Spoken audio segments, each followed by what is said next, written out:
Hey, what's up guys, Eagle94 back with another action figure review.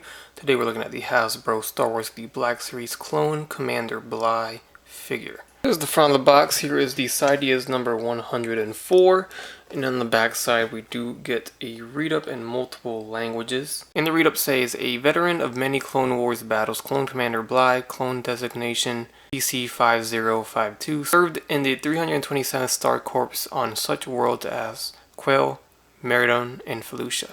And anyone looking for a clone Commander Bly or any of the other figures from the wave, you can check out the links down below in the description, where you guys can check out at bigbadtoystore.com. Here we have clone Commander Bly, and I feel like Hasbro always tries their best when it comes to these popular Clone Wars characters, especially when it's clones themselves like Commander Rex, or Captain Rex, I'm sorry, and Gree, and a lot of the other clones that we've gotten like Wolf and others. So they always go the extra mile when it comes to the detail on their armor and the dirt and the scratches and the paint, so I do appreciate that a lot. This one does not have a alternate head, or the helmet does not remove, so that's the only thing that is kind of different there. They've been doing that with some of the other clones too, Rex and Wolf to be an example. Not all of them though, but you know, since they do all look the same, it would be fairly easy to just, you know, repack an alternate head where you can have an unhelmet version to display too. But as soon as you get him out the box, it seems like he doesn't come with much, because all you see is this rifle blaster. And trying to focus on it here. Here we go. It's just all black here, no shading or no dry brush or wash or, you know, anything like that. So it does look good sculpt wise. There's that, but it does come with two other weapons which are holstered on him right off the bat. On his hip holsters we get two blaster pistols here, so we get one here, put that one back, and it should be the same exact, there it is right there. So it's just all black, no extra paint or detail there.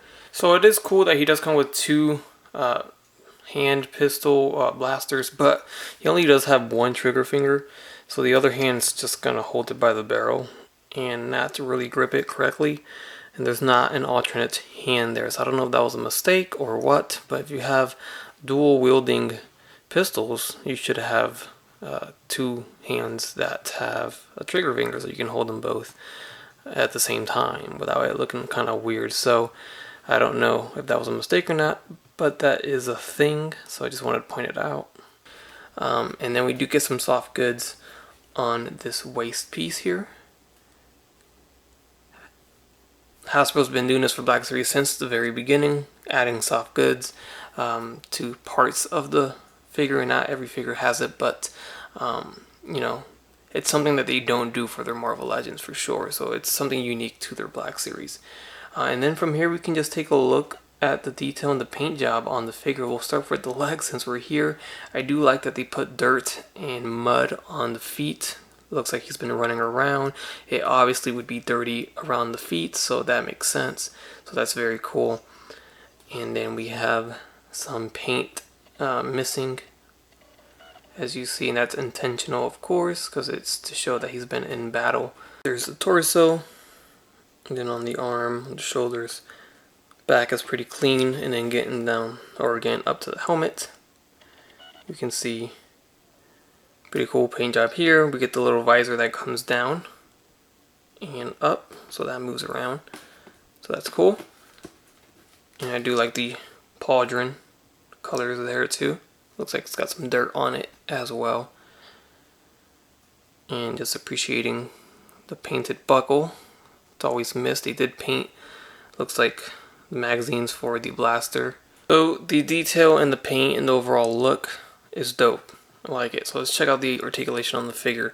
The head is going to swivel left and right, so pretty nice. Even with the pauldron there, it goes all the way back too.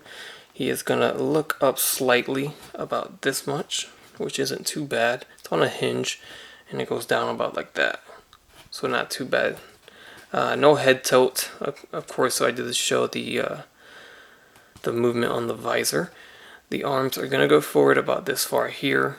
You can see the pauldron does lift up, so it does get in the way a little bit. You can just tell that's going to get heavily in the way with his left arm. So that's an issue, or that's a thing to be expected because you want the pauldron, right? So, I mean, you just got to kind of deal with that.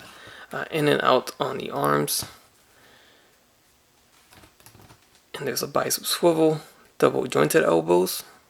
Very nice, because I remember back in the beginning of Black Series, they weren't really adding double jointed elbows on their Black Series at all. So I'm happy to see that. I know they were doing it on their original Stormtroopers, so that's always been a thing with troopers, I guess. It's just their human characters or their Jedis and Siths that were just getting single jointed elbows. It seemed like the arms are gonna swivel. I mean, I'm sorry, the wrists are gonna swivel, and there's a side hinge on this hand, and then this one has a regular hinge. So 2 different hinges on both hands. The legs are going to kick forward about this far, and then they're going to start to angle out.